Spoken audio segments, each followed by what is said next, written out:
waan dhameeyay dhismaha teendhada. Hadda waxaan joognaa meel munaasab ah.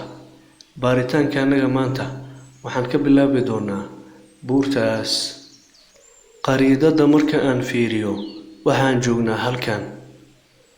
Buurtina waa tan. waan dhameeyay dhismaha teendhada.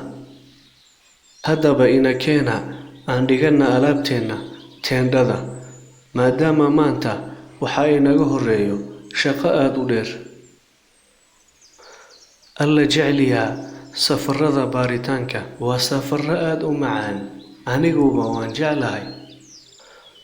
waxaa laga maarmaan ah in aan taxadarno, maadaama waxaan ag mari doonaa buurta agteeda. buurtaasna waa folkaano. folkaano ah aad ayaan uga cabsadaa.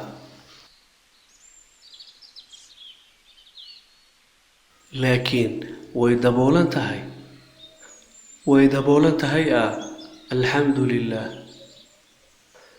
laakiin macalin wax nooga sheeg folkaanada si aan u baranno. haddaba ina keena aan aadne teendhada si aan inkugu sharaxo.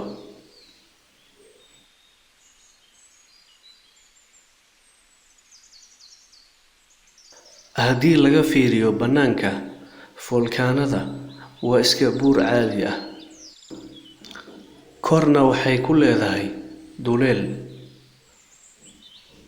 duleelkaasi waxa uu gaarayaa ilaa iyo dhulka hoose. waxaana xaqiiqo ah mar walba oo dhulka hoos loo qodo in kulaylka kor uu imaanayo.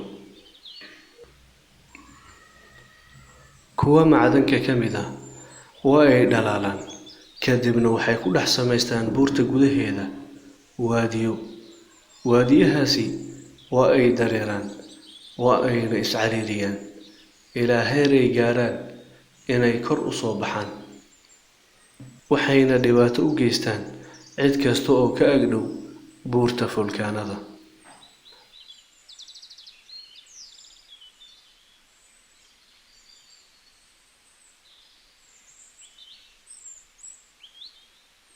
alla ilaahayow, folkaanada way khatar badan tahay.